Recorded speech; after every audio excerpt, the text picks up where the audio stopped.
Alors, le pistolet électromagnétique est un concept assez facile à comprendre. Il est utilisé souvent dans la peinture de véhicules à cause de son efficacité puis à cause du coût de réduction dû à la peinture.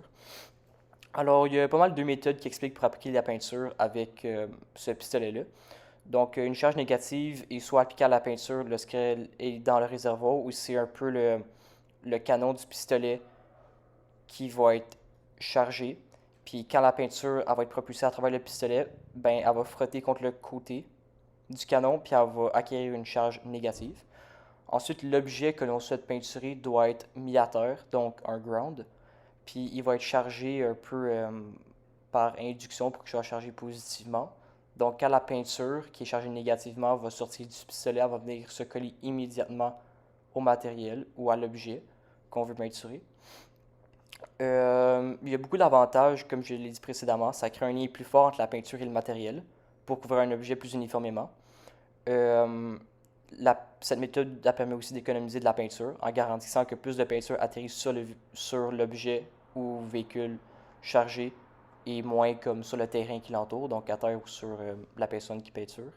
Puis ça crée une meilleure finition parce que justement la peinture, elle est épartie plus uniformément.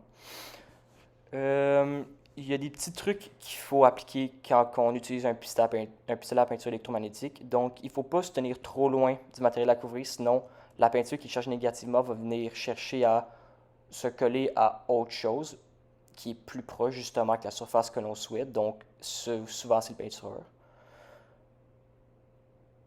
Non, en fait, là, je me suis surpris, ça, c'était trop loin. Il ne faut pas se tenir non plus trop proche parce que sinon, un peu le bout du canon puis le matériel vont venir se connecter électriquement, ce qui va créer un ground, puis ce qui va instantanément décharger la peinture puis le matériel. Donc, en tout, ça va juste donner un pistolet à peinture normal. Puis ensuite, il faut aussi toujours être connecté au ground, justement, pour que le matériel que l'on souhaite peinturer soit tout le temps chargé positivement et non qu'il soit chargé, ben, en fait, qu'il soit juste polarisé, puis que ça change pas mal rien, puis que ça devienne juste un gun à peinture normal. Merci.